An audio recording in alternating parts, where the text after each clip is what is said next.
Hello interwebs, welcome to Let's Build Computers. This is the Asus ROG Strix B550F Gaming, and it's currently, this motherboard costs approximately £200, it's probably about $200, and it is currently one of the best weapons of choice for building AMD right now. It's a reasonably priced motherboard without going sky high. However, as with most of the Asus boards, and definitely the ROG boards, it has really high built-up VRMs. The voltage regulator modules that power the CPU are very, very highly built up on this motherboard. Cheap motherboards tend to have very lackluster VRMs, which are, they'll power a CPU, but if you put in a big CPU like a 3950X or a 5950X, then these VRMs may start overheating massively, and they then will not deliver enough power, which causes the CPU to throttle back. So by having a cheaper motherboard, you may actually be losing performance. So this very much depends on what you're doing. When you're in a gaming environment, the CPU tends to be jumping about all the time anyway, and a lot of the time is slightly less important.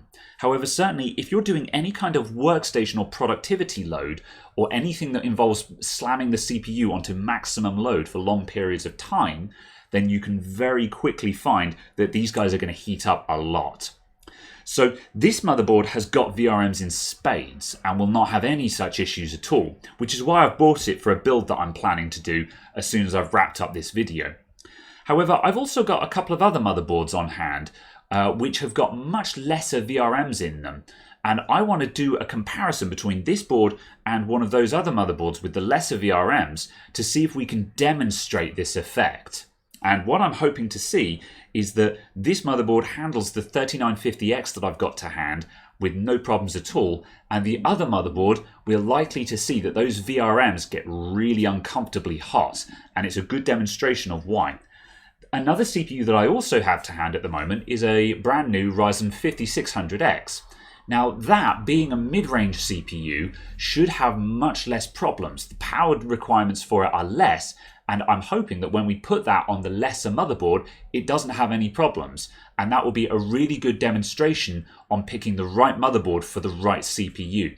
And how sometimes it's easy to look at motherboards with lesser VRMs and turn up your nose at them, but if you don't have a big high power CPU, that's completely fine. It doesn't need the high power VRMs. So let's get into it.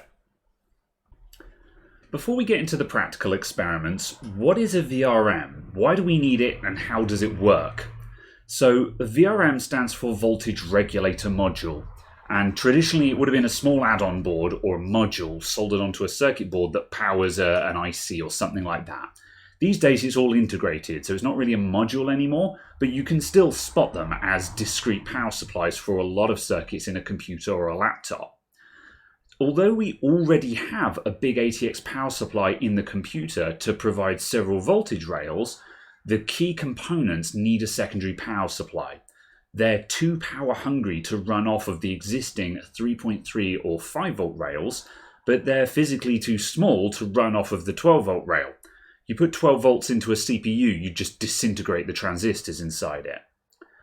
So the VRM's job is to step 12 volts down to a low voltage, high current, ultra stable supply for the CPU. You'll also see VRMs on like a graphics card, and there's also some small ones for things like the RAM and the PCH as well.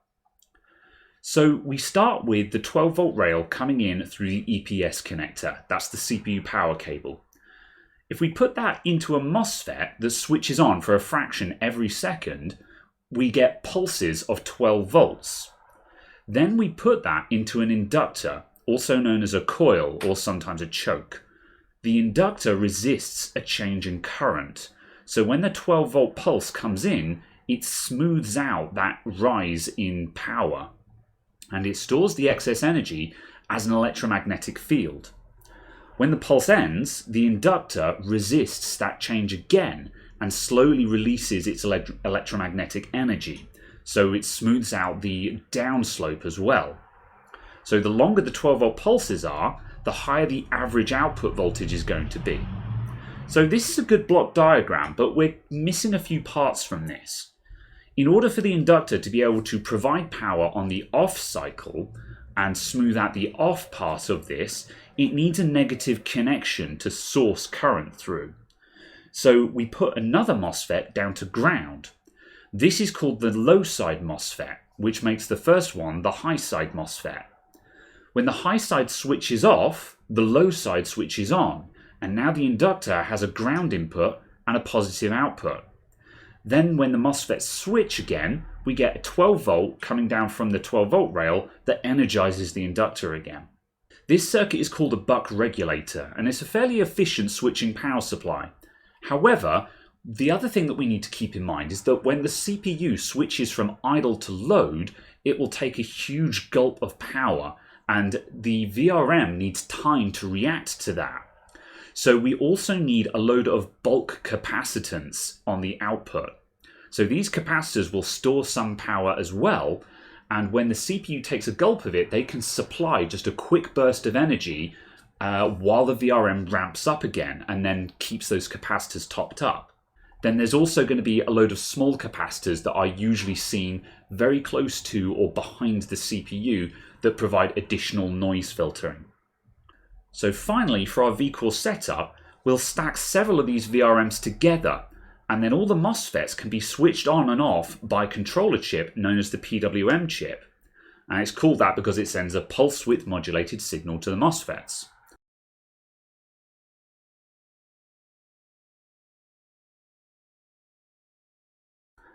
So theoretically, each VRM would be switched on in turn, which would divide the output power evenly across the VRMs. And this gives you more current handling, and it spreads out the heat as well across more components. However, the more VRMs you have and the bigger the PWM chip you need, the more expensive it gets. So you'll also see other setups where they may run the VRMs in pairs and turn them on at the same time. This is known as phase doubling, and it's a poor man's method of getting more phases with less expensive components. Here's a really old socket 939 motherboard, which is actually off of the wall behind me. So this is from the old days where everything was pig iron and cast aluminium blocks. And so what we've got here is a 3-phase PWM setup. And if you have a look, we've got these guys here. These are our coils or inductors. And as you can see, it's a literal coil of wire. Here are our capacitors. And here are our MOSFETs. So for each phase, we've got a high side and a low side. It might be the other way around, I'm not sure. A coil and capacitors. High side, low side, coil, capacitors. High side, low side, coil, capacitors. And one of these chips somewhere, it might be that one, I don't know, is probably the PWM chip. It doesn't particularly matter on this board. But the point is, as you can see, we've got our 2 MOSFETs, a coil, and capacitors. There's our 3-phase. So for the next example, I've got an MSI X470 Gaming Plus Max, and I've removed the VRM heat sinks, so the normal blocks of metal that you have sitting on the heat sinks up here to dissipate the heat that these things give off. I've taken those off so we can have a quick look. So let's just zoom in on here. So if we take a look down here, we've got 2 high side MOSFETs and 2 low side MOSFETs and 2 inductors for each VRM. So like we saw on the original diagram, we've got our high side and our low sides.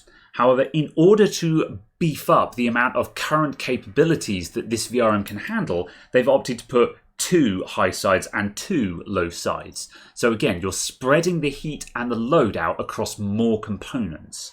And same goes for the inductors. By putting in 2 inductors per phase, once again, you're spreading things out. However, in reality, the inductors don't actually give off that much heat, so this is not super important. A lot of motherboards will slap on lots of inductors because for a while, you used to be able to roughly count the phase count on a motherboard just by counting the number of inductors on it. However, then people like MSI, like this specific motherboard, started cheating. And they started just slapping on lots and lots of components and going, like MSI, the original version of this is the max, but the non-max version of this, they actually claimed it was an 11-phase VRM. and it had this configuration on it. And when the reviewers actually opened it up and took it apart and looked at it, they were like, what part of, that's not 11 phases, that's not how this works. I digress. But yeah, so in this case, they basically put 2 of every component per VRM. So 2 high sides, 2 low sides, 2 inductors per phase. So here is phase 1, phase 2, phase 3, phase 4, and then we've got the other 2 up here. And these guys, again, we've got our high sides and our low sides, but they've only put a single inductor per phase up there. So once again, you can see we've got this same layout. Now, again, this is an interesting motherboard because this motherboard supports a Ryzen 3950X. And I'm going to try and run a 3950X in this. But this VRM setup really probably shouldn't be running a 3950X on this. So I'm expecting to run a 3950X on this. I'm expecting it to work, but I'm expecting these guys to get really hot. So that is the test we're going to run. Finally, let's go back to the board we started out on.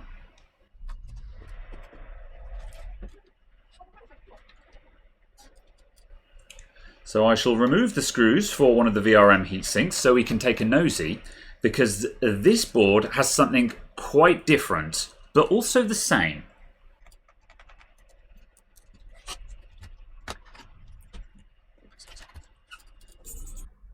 Right, now these bad boys are called smart power stages.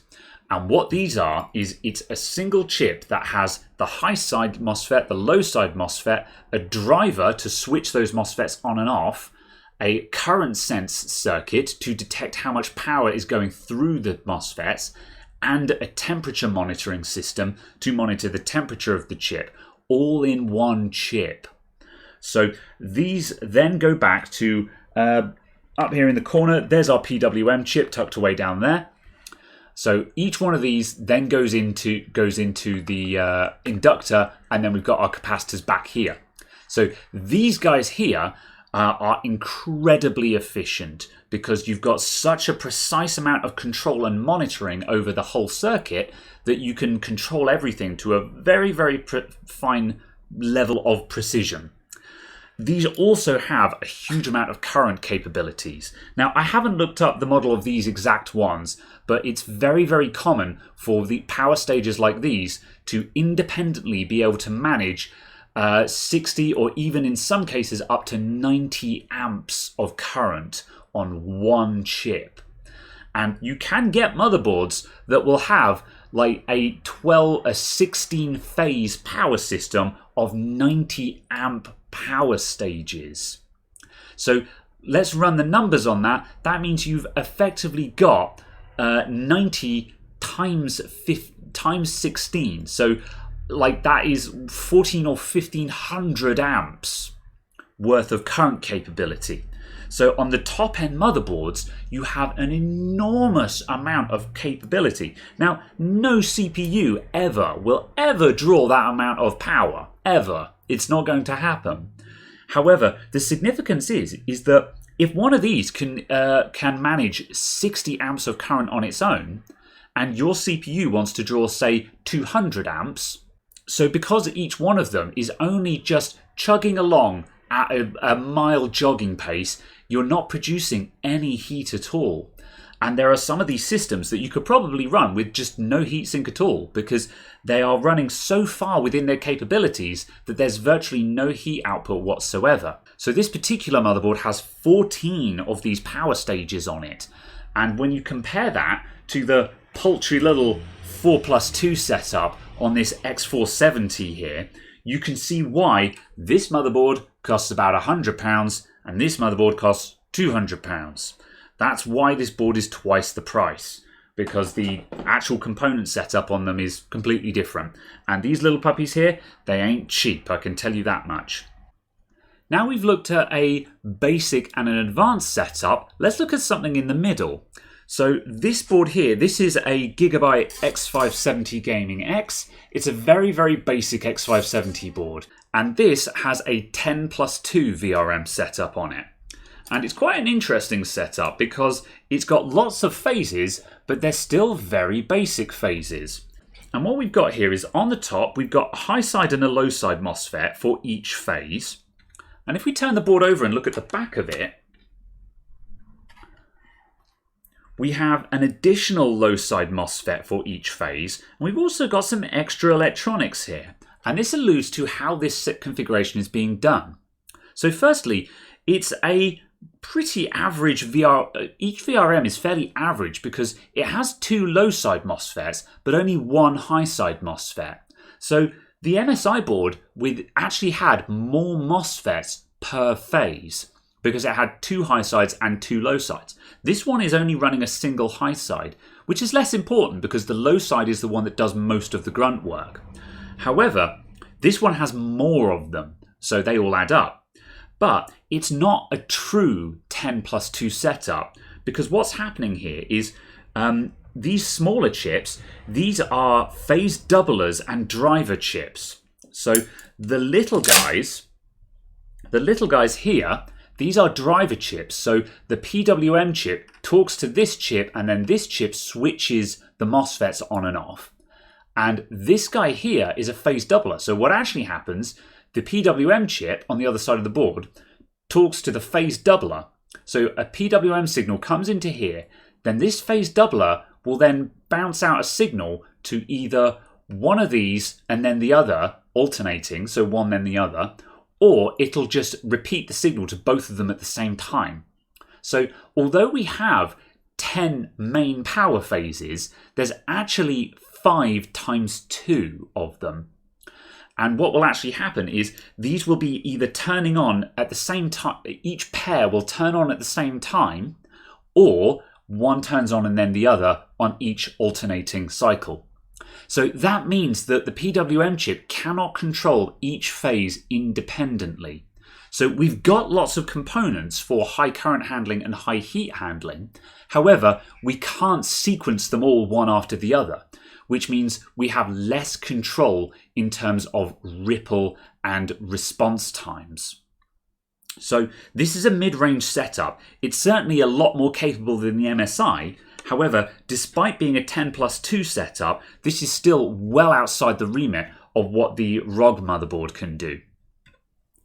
So this video ended up being kind of long, so I'm splitting it into 2. So stay tuned for the next part of the video, which will be out in a couple of days, or if you're a time traveler from the future, it's probably already out and in the recommended list to the right. So I'll see you in the next part, and thank you very much for watching. Bye for now.